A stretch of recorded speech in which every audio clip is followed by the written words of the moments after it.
묵상할 말씀의 내용은 패배에 직면한 다윗이 위기 순간서 주께 구했던 시편 60편 말씀의 제목 가운데서 지금은 우리를 회복시키소서, 이런 제목을 갖고 주의 말씀을 함께 나누겠습니다. 한번 제목을 한번 읽었으면 좋겠습니다. 지금은 우리를 회복시키소서. 주희야, 너 언제 알아? 주희야, 너 언제 알아? 목사님 알아? 언제? 인사 끝났어. 그래? 자, 오늘 말씀을 함께 나누겠습니다.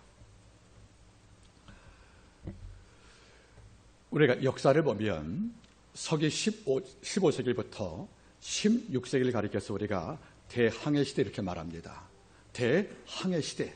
자, 배와 연관되어 있는 거지요. 이게 무슨 말이냐면 15세기 이후부터 서유럽에 있는 열강들은 식민지 지배에 나서게 됩니다. 그런데 그 당시에 운송수단이 배기 때문에 좋은 배를 만들어서 적어도 남미의 파나마라든가 페루 또는 아프리카들 이런 것을 찾아가서 그 땅을 지배하는 식민지 쟁탈 전쟁이 바로 그때 벌어진 것이 아니겠습니까? 그래서 15세기에서 16세기에 오는 대항해 시대 때는 이른바 유럽 열강이 에너지 확보라든가 자원 확보를 위해서 식민지 쟁탈에 나섰고, 이 방법이 태평양을 건너가는, 대사를 건너가는 항해 시대이기 때문에 명칭이 바로 대항해 시대로 이루어진 것입니다. 이에 선두주자가 바로 포르투갈이었습니다. 그런데 얼마 후에 드디어 스페인이 그를 지배하고 대항해 시대의 어떤 주역으로 등장이 되는 거 아니겠습니까? 그런데 놀란 게 있습니다. 이 스페인이 포르투갈을 지배하고 대항해 시대, 즉 식민지 쟁탈의 선두로 등극한 그 이유 가운데 한 가지가 어떤 것이냐면 바로 배에 있다는 겁니다. 이른바 함선이지요. 이런데 그 당시에 스페인 황제가 바로 펠리페 2세인데 이 황제가 드디어 해군의 개혁을 시도합니다. 이전까지 모든 배는 여러분들 갤리선이었어요. 갤리선. 로마도 마찬가지고요. 갤리선이 어떤 것이냐면 1층의 배에다가 배 밑창에 노를 졌죠, 여러분. 노를 지어서 움직이는 배가 바로 갤리선인 거예요. 이것이 고대 그리스, 로마의 함선의 모습이었습니다. 그런데 치명적 약점이 있다는 거지요. 이른바 속도가 늦어요. 그리고 무거운 짐을 실 수가 없다는 거지요. 왜냐하면 동력이 노엘의 노점에 있으니까. 이래서 노를 줬던 갤리선을 개량을 합니다. 그리고 만든 배가 바로 이른바 갤리온선이 된 거예요. 갤리온선은 어떤 것이냐면 우리말로 번역하면 범선이 됩니다. 범선. 못을 만드는 것, 큰 돛을 3개를 세우는 거예요. 그러면 돛을 저어서 움직인 갤리보다 이 갤리온, 이 배는 바람으로 움직인다는 말이에요. 이러니까 엄청난 큰 돛을 전후 3개를 달고 여기에 바람을 동력을 이용하면 화약과 함께 무기를 실 수 있고 많은 군사가 움직일 수 있지 않겠습니까? 이걸로 드디어 이 펠리페 2세가 해군을 창설합니다. 그리고 그 당시에 주어진 배 모든 숫자가 바로 137척이라는 거예요. 137척 중에서 여러분들 65척을 발로 갤리선을 만들어버린 것입니다. 그리고 명시를 붙인 거예요. 명시 바로 아르다마라고요. 아르다마. 우리가 번역하면 무적함대입니다. 여러분 축구 좋아하시지요? 스페인이 월드컵 나갈 때 뭐라고 별명이 무적함대? 스페인 말한 이유가 여기서 온 거예요. 이러니까 아르다마라는, 즉 적이 없는 이런 배를 만들어서 그 대해양 시대에 등장을 했고 이걸로 권력을 지배했다는 겁니다. 잘 보세요. 아르다마라는 이 함전, 바꿔 말하면 무적함대입니다. 이걸로 펠리페 2세가 포르투갈을 지배했고 이렇게 승승장구하다가 1588년 칼레 해군 전투에서 영국한테 패하게 되는 겁니다. 영국의 당시 왕이 바로 엘리자베스 1세인데 무적함대와 싸워서 이길 방법이 없거든요. 그래서 그는 무적함대가 모이는 곳에 불을 질러버립니다. 그리고 폭풍이 와서 드디어 싸움에서 엄청 승리를 거뒀고 대항해 시대 주역이 포르투갈에서 스페인으로 그리고 영국으로 바뀌는 바람에 영국이 바로 미국을 지배하는 이렇게 왔다는 거지요. 전 여기서 이를 보는 거예요. 이 아르다마, 무적함대입니다. 무적이란 말이 뭡니까? 적이 없다는 거예요. 우리의 워낙 힘이 강했고 전투력과 능력이 많기 때문에 어떤 유럽 군대도 펠리페 2세의 137척의 그 무적함대, 이 아르다마 군대는 이길 수가 없다는 겁니다. 한 번도 진 적이 없다는 거예요. 이런데 한 번의 패배가 바로 절망으로 왔다는 거죠. 1588년에 칼레 이른바 지의 전투였습니다. 이걸로 드디어 스페인이 몰락을 하고 영국이 등장하는 것이 아니겠습니까? 그때 무적함대 패배 소식을 듣고 필리핀 사람들 음식을 먹다가 쓰러졌다고 합니다. 너무 충격을 받았어. 바로 이겁니다. 한 번도 저번 일 없는 무적 함대가 패할 때 이 충격과 파장은 우리가 절제할 수가 없다는 것이 아니겠습니까? 바로 무적 함대입니다. 이른바 아르다마. 이런데 오늘 본문의 다윗 좀 바라보세요. 이 다윗도 아르다마였습니다. 우리 사무엘 8장을 알지요. 다윗이 어디에 가든지 여호와께서 이겼단 말이에요.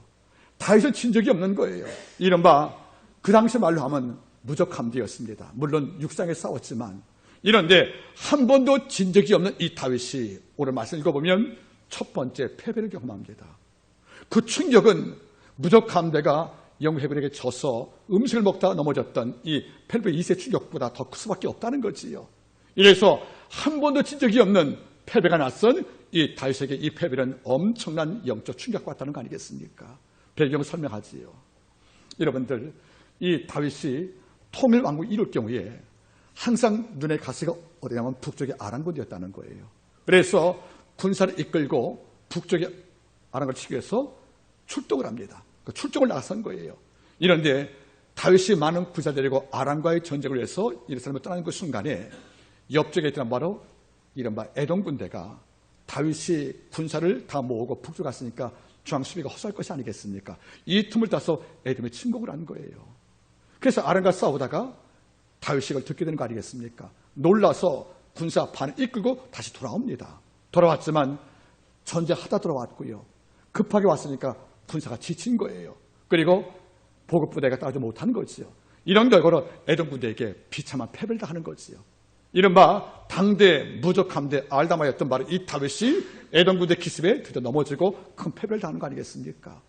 이 순간에 내 앞에 넘어진 군사들, 창에 찔려 사망 군사를 바라볼 때 이 다윗은 이 패배를 봐지 못하는 거예요. 한 번도 접어지기 없는, 그래서 패배가 낯선 이 다윗에게는 지금의 패배가 추측할 때만큼 이런 고통으로 마음에 밀려왔다는 것이 아니겠습니까? 이 순간 다윗은 내 앞에서 죽음을 경험한 군사의 갑옷과 창을 보면서 오늘 시를 고백할 때 그 참성이 얼마나 컸으면 이렇게 말합니다. 60편 말씀 바라보시겠습니까? 60편 2절 주께서 땅을 진동하사 갈라지게 하셨사오며, 그 다음에 뭐죠? 3절 주께서 주의 백성에게 어려움을 보이시고 비척거리는 포도주 우리를 마시겠다. 여러분, 포도주를 많이 들어봤어요. 몸이 어쩝니까? 비틀거리지요. 이거를 상상하는 거예요. 내 주께서 지금 내게 패배를 주어서 땅이 진동하던 내 백성은 다 넘어졌습니다. 그리고 마치 무슨 말이겠습니까? 포도주 먹고 취하여 걷지 못해 넘어지는 이런 사람같이 내 군사가 싸우지 못하고 넘어져 죽었는데 아버지여 이렇다고 눈물로 호소하는 것이 바로 오늘 시 주제가 되는 것이 아니겠습니까? 여러분 어때요? 패배가 낯선 다윗이에요. 이런데 패배가 찾아온 거예요. 이러니까 패배에 대한 매력성이 없는 거예요. 많이 접었으면 한 번 패배가 병가리 상사지 이런 마음으로 위로할 텐데, 패배가 낯선 접은 적이 없는 매일 이겼던 이 다윗에게 오늘 패배는 주체할 수 없는 고통으로 왔다는 거 아니겠습니까? 여러분 어떻습니까? 지금 다윗은 패배를 인정을 못하는 거예요. 이거를 극복 못하는 겁니다. 전체의 자아가 붕괴되었고 한 번도 여러분들 패배를 통해서 군사가 도망을 치고 창을 맞고 죽었던 모습을 본 적이 거의 없는데, 지금 당신 앞에 방금 전까지 음식을 먹고 대화했던 군사가 다 죽어 넘어진 거예요. 그래서 이 패배를 서툰 인정을 못합니다. 하지만 이것은 현실이거든요. 주께서 이 땅을 진동하사, 이러면 땅이 흔들리면 우리가 넘어지잖아요. 지진처럼. 그리고 뭘 마신 자처럼 포도주 마시처럼 비척거립니다. 그러니까 쌈도 딜을 못해보고 다 죽었다는 거예요. 왜냐하면 매번 깼던 에돔 군대가 기습을 했기 때문에 칼도 뽑지 못하다 죽었단 말이에요. 마치 뭐하듯이 땅에 진동할 때 우리가 넘어진 것처럼 무기력하게, 그리고 포도주 먹고 지쳐서 넘어진 것처럼 내 군사가 힘못 쓰고 사망을 했습니다. 전사했다고 이 다윗은 이 패배 앞에서 마음을 추스르지 못한 상태가 아니겠습니까? 여러분 어떻습니까? 우리는 분명히 이김을 약속하신 아버지의 은혜로 사는 것은 맞아요. 주께서 때를 따라 맞게 은혜 주시기 때문에 우리는 늘 피할 길도 주십니다. 그런데 어떤 날 내가 기도했는데, 내가 말씀을 충분히 따라왔는데, 내가 아버지의 계명에 충성을 다했는데 나도 모르게 난관과 고난과 실패가 왔다는 거예요. 이럴 때 우리 어떤 마음이겠습니까? 이 패배가 설득이 안 되는 거예요. 하나님 이럴 수 있습니까? 제가 힘 안 못 쓰고 다 넘어진 술에 취한 사람같이 땅에 진동하여 지니까 넘어지는 아이처럼 내 군사가 한순간에 다 죽었는데 주님 이런 일이 과연 내게 어울립니까? 하고 이 다윗은 마음을 잡지 못하는 것이 아니겠냐는 거예요. 여러분은 패배할 때 어떤 마음을 가져보십니까? 내가 준비했지만 패배가 왔어요. 그 패배가 상상보다 피해가 컸다는 거예요. 내 마음에 눈을 보고도 믿지 못하는 이런 분리가 왔다는 거 아니겠습니까? 이럴 때 다윗은 마음을 잡을 수가 없는 거예요. 그래서 병사의 무구, 갑옷을 꺼내면서 창을 모으면서 그는 하나님께 엎드려 기도하는 것이 바로 오늘 말씀이라 그런 말이에요. 이런 까닭에 오늘 말씀의 내용은 뭘 담고 있습니까? 뜻밖의 패배에 당면한 다윗이 주께 도움을 구하는 탄원 기도입니다. 오늘 여러분들 우리 직장은 어떻습니까? 우리 기업은 어때요? 지금 내 인생은 어떻습니까? 내 건강 어때요? 믿었고 자신있는데 이게 무너졌다면 우리는 뜻밖의 패배에 주저앉은 다윗과 입장이 같다 그런 말입니다. 그러면 같은 실패와 패배에서 아파했던 놀랐던 이 다윗이 어떻게 이걸 정면 돌파했는지 이 말씀을 통하여 지금의 패배를 경험했던 우리 삶 속에서 회생을 위해서 오늘 말씀을 함께 듣기를 부탁을 드리겠습니다. 무적함대 다윗이 패배할 때 어떻게 그 질고를 이겼는지 오늘 말씀을 통하여 수확하기를 부탁을 드리겠습니다. 먼저 1절 말씀을 보시겠습니다. 하나님이여 주께서 우리를 버려 흩으셨고 분노하셨사오나 지금은 우리를 회복시키소서. 아멘. 다윗은 지금 졌어요. 그런데 이 패배를 하나님의 계획으로 본 거예요. 주께서 우리를 어떻게 해요? 흩으셨고 원문이 히말로 파라칩니다. 주께서 여러분들 뿌려버렸고 즉 부셔버렸고 또 뭡니까 여러분들? 우리한테 분노하셨다. 그러면 우리가 내용을 모르겠지만은 하나님이 어떤 다윗에게 분노한 이유가 있다는 거잖아요. 물론 성경 말씀은 안 나옵니다. 하지만 이걸 거예요. 반복되는 승리가 이미 익숙해진 거예요. 매일 승리가 당연한 거예요. 어느 순간 야훼가 내 모든 삶 속에 매일의 승리 주어서 블레셋, 에돔, 아람, 모압 땅을 이겼던 이 승리가 처음에 감사했는데 어느 순간부터 승리의 선물이 반복되니까 감사의 분량과 질량이 적어진 거죠. 순간부터 뭡니까? 하나님께서 이김을 주었지만 그 감격이 마음속에 자꾸 희석이 되는 것이에요. 이 순간 과거는 전쟁을 이기면 단을 쌓아서 여호와께 예물 드리고 감사하던 이 다윗이 어느 순간부터 전쟁이 반복된다는 이유로 단을 쌓기를 거부하는 겁니다. 그리고 바쁜 이유로 하나님 앞에서 감사 제물 드리기를 소홀했다는 거지요. 마땅한 승리가 아닌데 모든 승리의 배후 속에는 아버지의 도우심이 함께 있었는데 하나님의 은혜가 먼저 선행했고 그 뒤에 복을 내가 취한 것인데 처음에는 감사했다는 거죠. 처음에는 기뻐서 설레했다는 거죠. 이런데 이 승리가 10년 이상 반복되니까 승리가 마땅한 걸로 이게 인식이 되어버린 거예요. 이기고도 당연한 듯 하늘 바라보고 주께 손들어 찬양하는 것이 아버지가 볼 때는 이것이 시작이 되고 이게 축소가 되는 거예요. 이러니까 하나님께서 무슨 말이겠습니까? 내 이김의 근원이 내 은총인데 어느 순간 이것이 당연하여 네가 감사 모르고 사는구나. 그러면 한 번쯤은 다윗에게 브레이크를 걸 필요가 있다는 거예요. 이른바 브레이크 아웃, 충격이 필요한 것이 아니겠습니까? 그래서 하나님께서 무슨 말이겠습니까? 한 번은 흩어버린 거예요. 이 결과 에돔 군대 별로 강국이 아니거든요. 이 군대에게 엄청난 패배를 당한 거 아니겠습니까? 이 순간 다윗은 깨달은 거예요. 주께서 흩으셨구나. 주께서 우리에게 분노하신 거구나. 이 결과 우리 군사가 땅이 흔들릴 때 넘어지는 아이처럼 술 먹고 피적거리는 노인의 넘어진 것처럼 우리가 힘못 쓰고 패배했구나 하고 이거 인정을 하고 그는 말합니다. 그러하지만 주님 제가 알았으니 제가 이런 잘못을 깨끗이 인정을 했으니 아버지여 지금은 우리를 회복시켜 주십시오. 그랬다는 겁니다. 맞잖아요. 복도 주께로 왔고 패배가 주께 있다면 회복도 주께 있는 것입니다. 여러분 살다 볼 때 가끔 내가 흔들리고 넘어지고 갈라지고 흩어지고 깰 때가 있지 않겠습니까? 내가 세운 계획이 어긋나서 좋은 소식이 들려오지 않는 것이고 내가 열심히 준비하고도 결과물이 안 나올 때 있는 것이고 내가 열심히 살아왔지만 생각보다 삶에 패배가 왔다. 이럴 때 우리는 뭘 보는 것입니까? 주께서 흩으셨구나. 내가 잘 모르겠지만 어떤 이유로 하나님께서 나와의 당시의 모든 관계를 다시 정립하기 위해서 아버지가 실패하는 방법으로 날 찾았구나, 이걸 인정한다면 우리 삶 속에 희망이 있다, 그런 말이에요. 여러분 따르겠습니까? 주님께서는 필요할 때 실패를 방법으로 사용하십니다. 승리만이 아버지 방법이 아니라는 거예요. 어쩌면 승리는 결과입니다. 우리가 아버지 앞에 감사하는 그 척도가 자꾸 낮아지고 아버지의 놀라운 복을 받고도 이것이 당연시하여 감사의 분량이 적어지고 나면 아버지는 이런 상태를 반차할 수가 없다는 거지요. 이럴 때 매일매일 복을 주어서 날 지킨 여호와께서 한 번쯤은 실패한 방법을 악용하시었어, 이걸 사용하시었어 우리와 다시 한번 대화하시고 내 영을 정하게 만드는 길 아버지가 갈 수밖에 없다는 것이 아니겠습니까? 잊지 마세요. 사도 베드로가 예수를 진정 고백이라는 것은 호숫가에서 밤새 고기 잡다가 한 마리 납치 못하고 뭘 건질 때, 빈 그물을 건질 때예요. 어부가 만선, 그물에 고기 찬 것이 승리지요. 어부에게는 패배가 뭡니까? 전쟁터는 군사가 군기를 빼앗기는 것이 패배지만 어부에게는 빈 그물이 바로 패배의 상징 아니겠습니까? 빈 그물 속에서 주가 말씀하는 거예요. 네 힘으로 안 되지. 그러면 이전까지 네가 많은 고기 잡았다.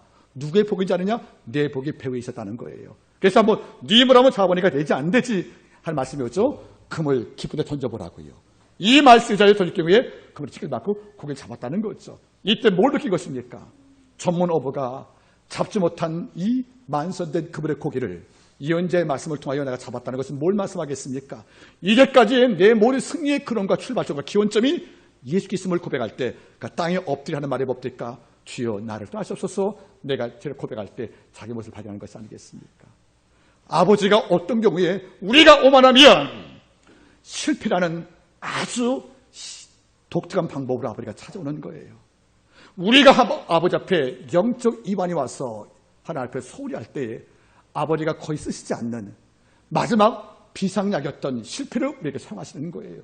그래서 빈 그물이, 그리고 육체 곤고함이, 영혼의 파괴와 그리고 모든 삶의 어렵 통하여 삶이 힘든 이런 상태 아버지 허락할 때가 있다, 그런 말입니다. 이럴 때 우리가 귀 열고 눈 열어야 합니다. 운이 없어, 재수가 없어, 이런 말을 속으면 안 된다는 거예요. 주께서 흩으시고 분노하셨구나. 주께서 흩으시고 분노하셨구나. 이름 어찌요? 내가 아버지를 분노시킨 이유가 내 속에 있다는 거예요. 아버지가 나를 흩으시 버릴 만한 이유가 내게 있음을 아버지가 보셨다는 거잖아요. 이 순간에 뭘 느꼈습니까? 아버지요, 그걸 제가 인정하니 지금은 나를 회복시켜 주십시오. 회복이 뭐예요? 잃어버린 거 다시 찾는 거예요. 빼앗긴 거 다시 찾아오는 거예요. 그리고 버린 거 다시 얻는 거예요. 그리고 죽은 거 다시 사는 거란 말이에요. 회복이 무슨 말이겠습니까, 여러분들? 내가 누렸던 모든 것을 다 잃어버렸지만 아버지가 찾게 하는 거예요. 여러분들, 아브라함이 소돔 땅에 있던 롯이 그들과 싸울 때에 소돔왕에 져서 롯도 포로 끌려가고 소돔 땅의 백성을 다 끌려가지 않습니까? 이걸 듣고 아브라함이 기도 이후에 사병 318명으로 쫓아가서 밤에 기습을 했고 롯과 함께 소돔 백성과 재물을 도로 찾아왔지요. 빼앗긴 것을 찾아왔죠. 이것이 뭐니까 회복이라 그런 말입니다. 여러분, 지금 혹시 우리의 삶 속에서 건강을 잃어버렸다면, 또 내 기업 속에서 어떤 기근이 왔다면, 그리고 내 삶 속에 믿음의 어떤 추락이 왔다면 이리 말씀하실 것입니다. 하나님이여, 주께서 저를 흩으셨습니까? 뭘 보셨습니까? 아버지 죄송합니다. 주님, 하지만 제가 이걸 자백하고 인정하오니 주님, 잃어버린 거 다시 찾는, 놓친 거 다시 붙잡는, 그리고 빼앗긴 거 다시 갖고 오는 회복을 언제? 지금 회복하소서. 전 이 기도가 마음에 너무 닿습니다.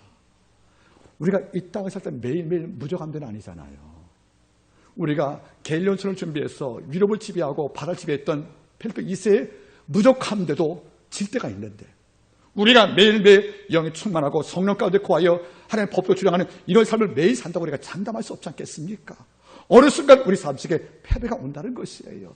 이럴 때 패배를 아버지가 나 버렸어 하고 주를 원망한다든지, 이 패배를 남들 다 겪는 나도 겪었으니까 일상사라고 가볍게 취급하지 말라는 거예요. 그때는 바짝 엎드려야 합니다. 주여, 지금 나를 회복시켜 주십시오. 제가 이 모습을 못 삽니다. 여러분, 달 빨아보세요. 시편 50 보시면 51편 다윗이 사무엘하 11장에서 바스바를 간음을 했어요. 그의 남편 우리아가 내 신하였어요. 그런데 내게 충속을 다하는 남편의 아내를 신하의 아내를 취하다가 하나님께 범죄한 거예요. 범죄 상태에서 그 여인이 잉태했다는 소식을 내게 전갈이 왔네요. 이 아이가 태어나면 큰일 나는 겁니다. 여러분, 남의 아내가 아이 가지면은 전쟁터하는 우리아의 아이가 아니잖아요. 그러면 왕이 불러서 구행한 기록을 알고 있던 백성들은 이 아이가 다이다이로 다 진작하지 않겠습니까? 이러면 이 아이가 태어나기 위해서 몸을 부르면서 증거 확실해진 거 아니겠습니까? 이런 다윗이, 그 선량한 다윗이 악한 지를 짜는 거예요. 시를 바꾸자. 그래서 전쟁터하는 우리아를 불러드리잖아요. 아내와 동침하라고요. 그러면 뭡니까? 그 아이를 우리의 아이로 바꿔치기 하려고요. 이런 악한 마음이 오는 거 보세요. 근데 우리아가 뭡니까? 충신이거든요. 내 신하가, 내 동료가 전쟁터에 있는데 내가 집에 갈 수 없다고 다윗이 있는 궁 밖에서 잠을 잔 거예요. 그러니까 동침이 안 된 거 아니겠습니까? 이걸 다윗이 들으니까 이 계획이 안 되겠거든요. 할 수 없다. 죽여버리고 빼앗자는 거죠. 그래서 요압에게 편지를 쓰는 거예요. 앞으로 라빠 전투에서 우리를 맨 앞에 세우라고, 선봉에 세우라고. 그럼 뭘 맞아요? 화살 맞는 거예요. 그래서 살인을 교사하는 겁니다. 이 결과 전에서 우리가 사망하는 거예요. 그리고 뒤에 누굽니까? 바로 바스바를 아내로 취하는 거 아니겠습니까? 이걸 나단이 아는 거예요. 와서 엄청나게 책망을 합니다. 이 순간 다윗이 잘못을 시인할 때 나온 기도가 뭔지 아십니까? 주께서 나로 깊은 소리를 듣게 하사, 쭉 나오다가 하나님이여 내게 정죄한 마음을 창조하시고, 쭉 하다가 하나님이여 성령을 내게서 거두지 마시고, 성령을 내게서 거두지 마시고. 무슨 말이에요? 범죄한 그 순간 성령이 떠나버렸거든요. 성령을 빼앗겼으니까 하는 말이 뭐예요? 성령을 돌려달라고, 성령을 회복하려고 다윗이 엎드려 우는 것이 아니겠냐는 말이에요. 다윗의 관심은 왕관을 빼앗기는 게 아니었어요. 성령을 빼앗길까 봐. 성령 빼앗기면 내가 아무것도 아니니까. 이런 관점에서 다윗은 하나입니다. 주님, 지금 내게 떠난 성령을 내게 돌려달라고 시편 50편 10절 말씀에서 우리 고백하지 않습니까? 주여, 성령을 내게서 거두지 마시고 주의 굴의 출검을 내게서 회복해달라고 한단 말이에요. 다윗이 뭘 기도했습니까? 뭘 회복을 했습니까? 성령 회복과 함께 구원 주고 회복을 하나님께 기도하는 거예요. 여러분 잘 보세요. 우리가 다르잖아요. 우리는 왕권 빼앗길까 봐, 내가 쫓겨날까 봐 이걸 두려워하지만 다윗은 아버지가 날 흩었을 경우에 뭘 기도했습니까? 주의 굴의 출검을 내게 회복시키시고, 하나님 아버지여 주의 성실을 내게 회복시키라고 기도한 것이 아니겠냐는 거예요. 여러분, 회복이 필요합니다. 이런 무엇이 망가졌어요? 지금 이번 주간에 뭘 잃어버렸어요? 감사 다 빼앗겼습니까? 지금 회복해야 합니다. 내 마음속에 여러분들 성령 충만 잃어버렸습니까? 지금 회복해야 한다는 겁니다. 내 마음속에 열정과 뜨거운 설렘들, 죄에 대한 사마음, 이런 마음이 내가 상실되고 흩어졌다고 치면 지금 하나님께 엎드려야 합니다. 아버지 하나님이여, 지금 나를 회복시켜 주십시오. 이걸 다시 한번 내 영 안에 채우신다고 이 다윗이 필요한 것이 아니겠습니까? 자, 말씀 바라보세요. 60편 1절입니다. 하나님이여, 주께서 우리를 버려 흩으셨고 분노하셨사오나 지금은 우리를 회복시키소서. 기도한 다음에 잘 보세요. 4절, 주를 경외한 자에게 길을 주시고 진리를 위하여 달게 하셨나이다. 여러분, 기는 군기를 말하는 거예요. 군기는 지휘권이죠, 여러분들. 여러분, 옛날 로마 전투에서는 황제가 임명한 장수가 전쟁을 나가면 맨 앞에 군단의 군기를 들은 군사가 있어요. 이 군사는 뭡니까? 칼 안 들어요. 이것만 지키는 거예요. 이걸 빼앗기면 전쟁을 진 겁니다. 그래서 로마 전쟁 때 제 앞에 군단의 군기를 메웠던 군사는 이걸 갖고 있대 맹세, 세크라멘트라는 맹세를 합니다. 어떤 맹세지 않습니까? 내가 마지막 승 끊어지고 손이 잘 때까지 군기를 놓지 않겠다는 거예요. 이걸 들고 서 있는 거예요, 전쟁터에서. 그러면 싸우는 군사는 뭔지 아십니까? 그 군기가 전쟁터에 서 있는 한은 우리가 진 게 아닌 거예요. 그럼 수없이 싸우는 거죠. 그리고 만약에 후퇴할 때는 군기부터 후퇴하는 겁니다. 군기를 보니까 지휘권을 말하는 거예요. 우리의 정체성, 우리의 전부를 말하는 거 아니겠습니까? 이걸 아버지가 보니까 다시 치겠다는 거죠. 무슨 말입니까? 주님, 전쟁을 칠 때 뭐가 뺏기는 거죠? 군기를 뺏긴 거죠. 그럼 우리 아까 배웠잖아요. 에돔한테 졌으니까 에돔한테 뭘 뺏긴 거예요? 군기를 뺏긴 거란 말이에요. 지금 다윗의 군기가 있습니까? 없잖아요, 여러분들. 이런데 다윗이 말하는 거죠. 지금 나를 회복시키시오서 제일 먼저 아버지여 내게 군기를 다시 주십시오. 다시 싸우겠다는 겁니다. 군기를 뺏어간 그 에돔과 싸우기 위해서 주님 진리를 다른 군기를 내게 주신다면 이걸 붙잡고 군사 모아서 우리에게 패배를 안겨주었던 이 군사와 싸워 이겨 내가 실추된 여호와의 명예를 찾겠다고 다윗이 고백했다는 겁니다. 참 놀랍잖아요. 영적 침체가 왔을 경우에 감사 빼앗기고 능력 빼앗기고 실패하여 능력을 잃어버리고 영적 명예를 다 빼앗길 때에 주저앉지 마시고 기도하세요. 아버지 군기 다시 줘 다시 싸우게 도와주십시오. 내가 기도 잃어버렸다면 주님 기도에 군기 주어서 내가 골방 들어가 기도 다시 싸우겠습니다 하고 잃어버린 걸 찾기 위해서 군기를 요청하는 이런 다윗의 마음이 여기 있다는 것이 아니겠습니까? 여러분 사사기의 심장에 삼손이 나오잖아요. 삼손은 어떤 자였습니까? 군사가 필요했습니까? 자기가 군사예요. 자기가 연대 군사예요. 연대. 혼자서 여우 300 제압하고요. 혼자서 여러분들 가사왕에 있는 성문 뜯어오고요. 혼자서 블랙 군사 죽였던 이른바 삼손은 휘악 군대가 필요 없어. 내가 군대고 내가 군기였어요.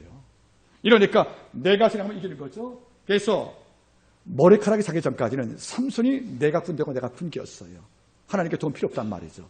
이런데 들릴라에게 속아서 비밀을 누설했고 이 결과 눈이 뽑히고 머리 잘리고 끌려가서 블랙 군대 당원신당에서 연자맷돌을 가는 노예를 전락을 했잖아요.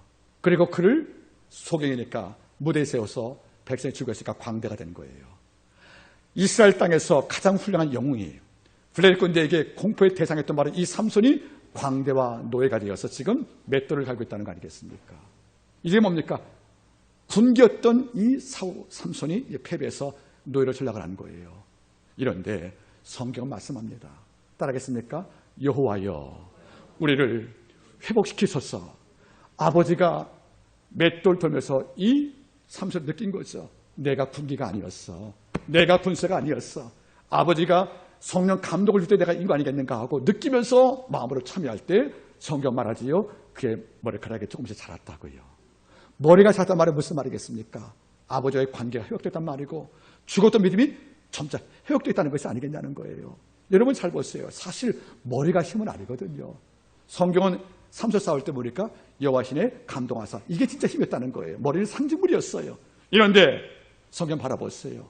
맷돌 돌리면서 눈 멀고 광대가 돼서 주먹끝이 올라간 이 삼손이 마음으로 참여합니다. 하나님 잘못했다고 내가 나를 군기 삼아서 왔던 내 인생이 잘못이라고 눈물로 고백할 때 아버지 그 마음을 읽으신 거지요. 그래서 1차적으로 뭡니까? 머리카락이 자라는 거죠. 다시 말하면 믿음이 잤단 말이고 감사가 컸단 말이고 겸손히 커진 것이 아니겠습니까? 이러고 나서 그가 마지막 기도합니다. 양쪽에 기둥에 손대고 내 광대를 축하게 왔던 모든 3,000명의 블레셋의 귀공자와 귀족이 아닌 그 공간에서 양쪽에 손대고 이른바 사사기 16장 28절 기도로 드디어 군기를 달라고 기도합니다. 여호와여 이번만 나로 가게 하사. 다시 싸우겠다는 거예요. 뭘 달라는 겁니까? 군기를 달라는 거죠. 이제는 뭡니까? 내가 군기가 아니고 여호와 군기니까 하나님께서 뭘 달라고요? 힘을 달라 했다는 거예요. 이런 기도 과거 해본 적이 없거든요. 머리가 자라면서 그는 하나님과 함께 회복이 되었습니다. 그 마음 상태가 머리로 표현된 거지요. 그때 뭘 기도했습니까? 여호와여 이번만 당신께서 나를 강하게 하사. 내 강함의 이유가 누구한테 온다는 겁니까? 하나님께서. 이전까지는 내가 군기니까 내 힘으로 싸웠다는 거예요. 이제는 하나님께 뭘 갑니까? 당신이여 내게 기를 주십시오. 군기를 주십시오 하고 아버지 앞에 기권을 기도했고 주의 능력을 기도할 때 하나님께서 뭡니까? 삼손에게 힘을 주어서 눈먼 속에 눈 뜰 때보다 더 많은 백성 3,000명을 제압을 했고 마지막에 장년충으로 하나님의 영광을 선포했습니까? 누구나 실패할 수 있는 거예요. 실패가 없다는 게 문제입니다. 사실은요. 이런데 실패할 때 그 다음에 태도가 중요합니다. 제가 금요일날 여러분 공부할 때 배웠죠. 여러분들 따라하겠습니까? 사람은 능력보다 태도가 중요하다. 사람은 능력보다 태도가 중요한 거. 어쩌면 태도가 능력일지 몰라요. 같은 어려움 당할 때 누구는 뭡니까? 그냥 부서지고 말아요. 군기 잡을 꿈도 못 꾸고 그냥 주저앉고 뭡니까? 땅에 죽는 거예요. 이런데 다윗은 뭡니까 여러분들? 엄청난 낯선 실패, 한 번도 경험 못한 실패 속에서 마음이 흔들려요. 그때 다윗은 여러분들 기도를 한 번 하죠. 주 여호와여 나를 뭐 하라고요? 회복시키소서. 그 다음 말이 2절 기도가 뭡니까? 2절 기도. 주께서 땅을 진동시키사 땅을 갈라지게 했지만 그 틈을 키워주십시오. 여러분 키운다는 뭐예요? 키우는 것이 뭐죠? 옷 찢어지면 키울 때 이거 있는 거지요. 다윗은 희망을 본 거예요. 주께서 땅을 진동하사 갈라지겠지만 주의 권능으로 이 땅을 키워주십시오. 이게 무슨 말입니까? 더 이상 우리가 진에 안 빠지게 말하는 희망을 말하는 거잖아요. 여러분 참 놀라운 거예요. 다윗은 뭐죠? 찢어진 거, 갈라진 거 주께서 키워달라는 거예요. 이런 뭐가 찢겼습니까 여러분들? 뭐가 내 삶 속에 갈라진 거예요 여러분들? 이럴 때 내 믿음도 갈라지고 감사 갈라지고 내 마음의 소망이 갈라져서 여러분들 다 찢겼다면 주의 손으로 이것을 키워서 더 이상은 아버지여 이 공간에 내가 처하지 않게 기도했던 다윗이 드디어 결심을 합니다. 그렇게 해주신다면 이제 당신께서 내게 군기를 다시 주시고 다시 싸우게 도와주십시오 하고 기도한 것이 아니겠습니까? 여러분들 의인은 7번 넘어지나 8번째 일어난다고 성경 말하는 거예요. 여러분들 진정한 용기가 뭐예요? 진정한 용기는 어려움 당할 때 남이 보다 5분 더 견디는 거예요. 여러분 이건 놀라운 문장의 대사예요. 소설 문장인데 진정한 용기가 뭐냐? 똑같이 어려움 당할 때 모두가 참다 넘어질 때 그보다 5분 더 견디는 게 용기라는 거예요. 아버지요 갈라진 땅 키워주십시오. 실패한 내 인생을 아버지요 장주시고 키워주십시오. 그리고 내게 패배를 안겼던 이 종 앞에서 내가 너를 살겠습니다. 이런 까닭에 아버지 뭘 주겠습니까? 내게 군기를 주시옵소서. 내가 다시 한번 싸워 이기겠습니다 하고 고백했잖아요. 삼손도 마지막에 군기를 구한 거예요. 그런 다음에 이렇게 외칩니다. 10장을 바라볼까요 여러분들? 잘 보세요. 6절 하나님이 5절 보겠습니까?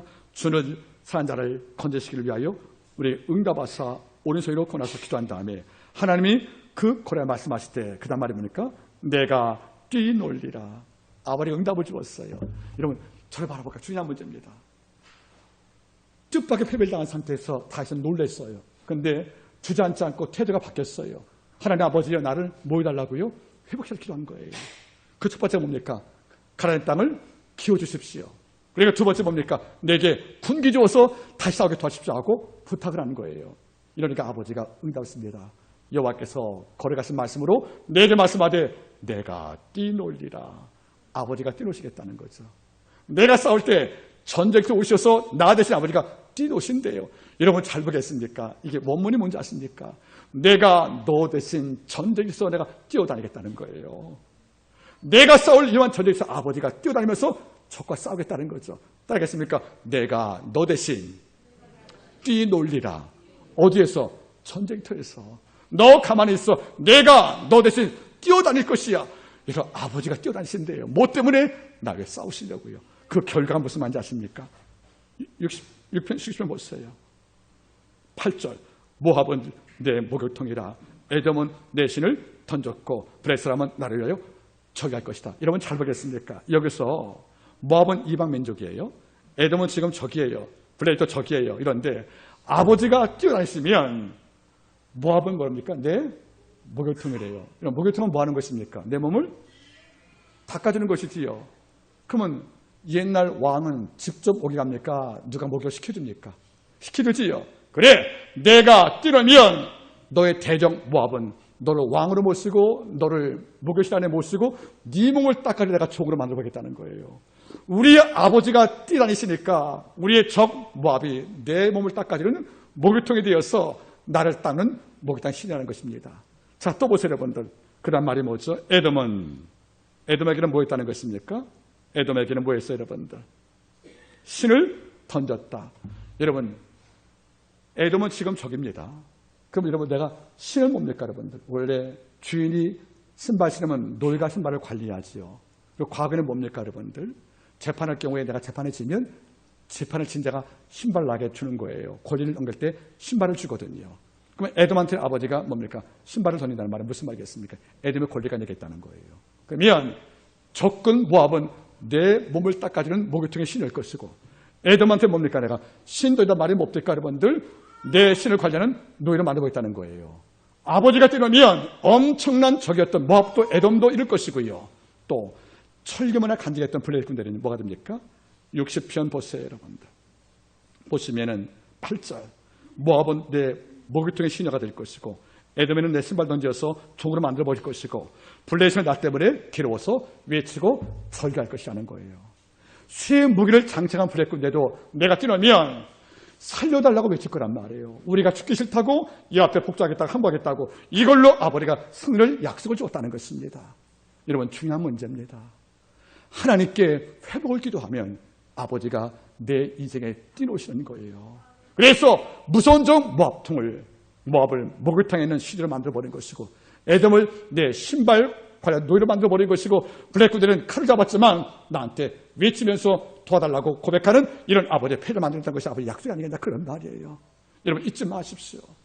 우리가 살다가 실패를 경험할 때 놀랄 것입니다. 그러나 답은 하나님께 있다는 거예요. 주께서 흑덕구를 하고 인정을 하고 하나님께 회복을 구하는 겁니다. 그래서 뭡니까? 땅을 키우시고 더 이상 제가 실족하지 않게 땅을 키운 다음에 아버지 하나님이여, 내 삶 속에 당신께서 뭘 줄 것입니까? 다시 군기를 주시고 당신이 군사 싣고 가시고 날 전쟁에 보내신 다음에 싸울 때 아버지가 내 전쟁터에서 아버지가 뛰노시면서 대신 싸운단 말이에요. 그래서 모압과 에돔과 블레셋이 우리한테 패배하는 것입니다. 그리고 노예가 되게 만든 것이 아니겠습니까? 이것이 오늘 말씀의 약속이라 그런 말이에요. 말씀을 제가 맺겠습니다. 우리는 약하고 세상은 악합니다. 우리는 약하고 세상은 강하다는 거예요. 우리가 기도 없이 싸워 이길 만한 대사를 아무도 없다는 것입니다.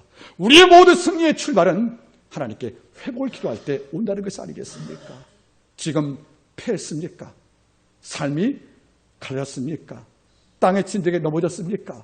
홀로 힘들 수만큼 철저한 패배를 통해 지금 놀랐습니까? 이럴 때 하나님께 두 가지 기도하십시오. 주여, 지금 나를 회복시켜 주십시오. 내 땅을 키워서 하나님 아버지여 군기 주시고 그 힘으로 다시 한번 싸우게 도와주십시오. 기도하면 아버지께서 말씀하기를 내가 뛰놀리라. 내가 널 살려서 바쁘게 뛰어다닐 것이다. 전쟁 때 준마같이. 그래서 모압도 에돔도 블레셋도 결국 네 종이 될 것이고 네 수하에 패배를 할 거라고 약속을 주었다면 이번 주간에 이 말씀을 갖고 한 줄 사기를 바라는 겁니다. 꼭 잊지 마십시오. 모든 이김의 기원은 하나님의 선물에서 온다는 겁니다. 여호와께서 이번 만나로 가게는 힘을 간구할 때 아버지가 군기 주시면 우리가 이길 수 있다는 걸 아시고 이번 주간에 어떤 패배가 갈지 모르겠지만 넉넉히 있음을 통하여 모압과 에돔과 블레셋을 지배하고 다음 주일날 주의 제에서 함께 만나 뵙기를 지금으로 함께 축복합니다. 기도하겠습니다.